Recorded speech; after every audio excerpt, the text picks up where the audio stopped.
I'm gonna explain the activity percentage trend. I'm gonna use the line and the clustered column.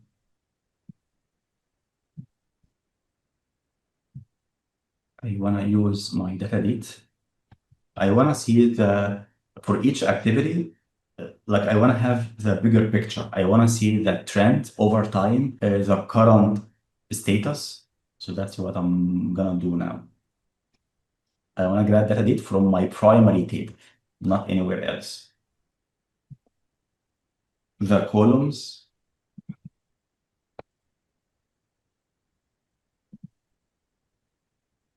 this week activity percentage complete. As a recap, that's how I extracted it and calculated it. In my updates table, it's a calculated column,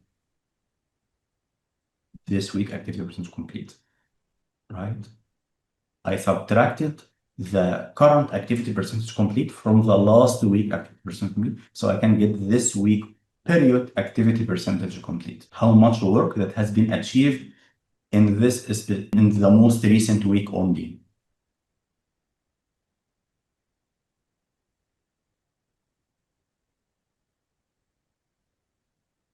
This week activity percentage complete.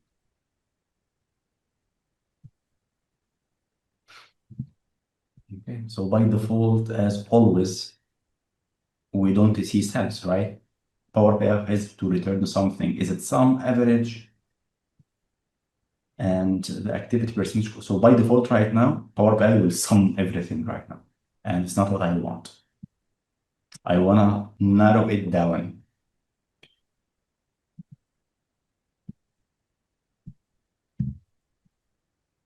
I'm gonna take these filters and paste it here. Control V. You wanna sync it? I don't sync.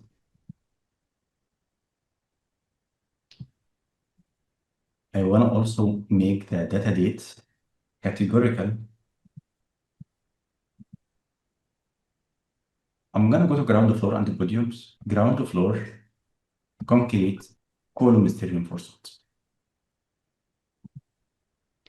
Go to my data labels and activate it. It's actually 40%, not 0.4.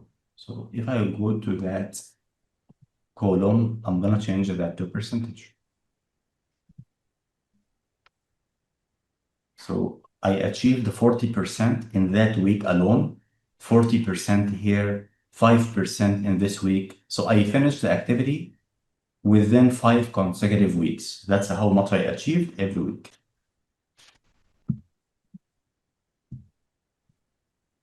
I can also add the planned percentage from my update table. And the current activity percentage complete. So why did I choose that? Because I'm working on an activity level. The purpose of this chart is the activity level. That's why I did not want to use this value, for example, the cumulative. I use maybe this percentage if I wanna group some activities together. Why is it very, very important? Because everything we have done so far is on a higher level, right? I'm doing the progress curve even on a concrete level, but I want to see, like, investigate.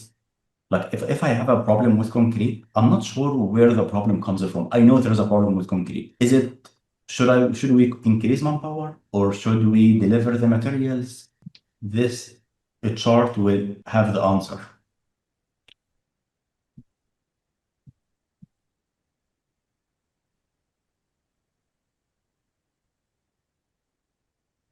So if you look at it, the performance in the first week is great, right? Second week as well. But the third week dropped. So it's a question mark. Is it because we don't have materials? It will raise the alarm. In many cases, by the way, you can see zero. And when you investigate that with a site team, they will tell you, you know what, the subcontractor did not bring a manpower. Like, why didn't you say anything about it? That's how you raise the alarm and investigate further. It's it's a trigger for investigation, and they might tell you something like the material wasn't delivered or the subcont, whatever it might be. Sometimes, like in many cases, you will see zero progress achieved in the whole week. Another alarm is my planned percentage. Of course, you don't want to present sum of planned percentage, but as I did before, you can double click and remove that. I'm gonna keep it this week. Right? So you can rename it from here, and the description in the model will remain unaffected. In the planned percentage, which is in the green here, the bright green,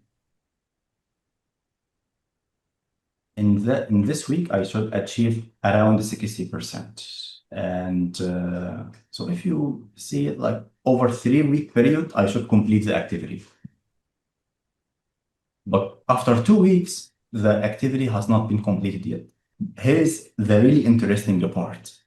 This is my actual cumulative, right? So the activity started in this week, and it was completed in that week. But in the planned baseline, it should start here, which means we are actually ahead of schedule, right? We started ahead of schedule, we started here. That's my planned percentage. I started here. And if you are like 95% of the people in the project, if it's ahead of schedule, there is nothing to worry about. But actually, there is something to worry about. Because although you started ahead of schedule, but your rate of progress is lower than the baseline, which means maybe you are fine right now for a moment. But if you keep the same issue that you have in the project, and the same rate of progress, future similar activities will be in delay. And that's priceless, because that's our job in project control. We prevent the delay from happening. We take the measures.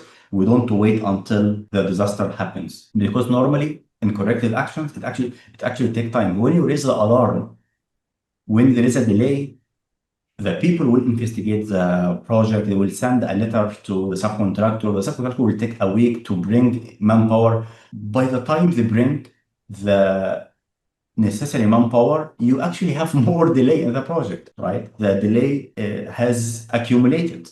So our job is to raise the alarm even if everything seems fine on paper.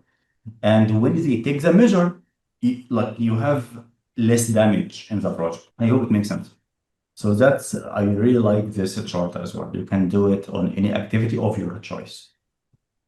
You can also, if you are present in a meeting, you can bring the Power BI model in your laptop. And sometimes the subcontractor will say something like, "We did 30% last week. We are doing well.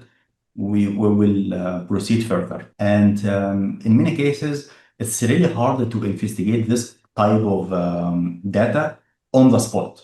You have to go back to your desk, you have to open Primavera, you have to open the schedule update, you have to maybe do the analysis, open the previous week up so you can see the work progress in the most recent week. But if you have Power BI, you can just, in 5 seconds, you can filter the activity and say, you know what, it's not correct. You achieved only 5%. And that's how you drive the conversation forward. There's so much you can do here.